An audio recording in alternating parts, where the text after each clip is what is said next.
Nous sommes ici à La Motte-Servolex, une commune périurbaine de l'agglomération de Chambéry.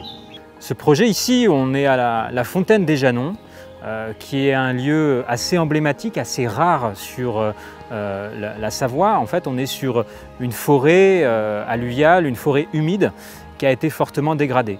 Et l'objectif du projet, ça va être de restaurer cette forêt, notamment restaurer son fonctionnement hydraulique, pour faire en sorte qu'on revienne vers une forêt très humide, qu'on ait des espèces emblématiques qui reviennent, de détruire une route d'accès qui est issue d'une ancienne carrière qui était là il y a quelques années, pour restaurer tout le fonctionnement naturel de cette forêt. Le Crédit Agricole a été clé dans le montage de ce projet puisqu'il a permis la création d'une vidéo, d'une visite virtuelle de cette forêt par drone, puisqu'à terme, quand cette forêt sera restaurée, quand son fonctionnement sera renouvelé, quand la naturalité initiale de cette forêt sera revenue, elle sera moins accessible au grand public. Des chemins seront détruits pour éviter le piétinement de certaines espèces emblématiques comme la drosera, une plante carnivore, et préserver cette biodiversité unique. La visite virtuelle est accessible sur le site du Conservatoire de Savoie.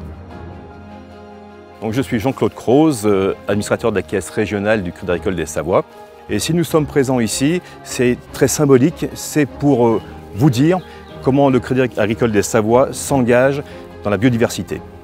Donc pour travailler sur cet axe majeur qu'est la biodiversité, le Crédit Agricole des Savoies a décidé de s'engager dans le fonds de dotation Savoie-Mont-Blanc Biodiversité. Ce fonds de dotation sera donc doté en partie par le Crédit Agricole des Savoies et permettra de soutenir des projets sur le territoire.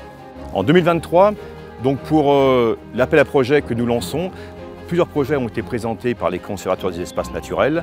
7 projets ont été retenus, 4 en Haute-Savoie, 3 en Savoie. Ces projets vous seront prochainement présentés, à travers d'ailleurs des vidéos.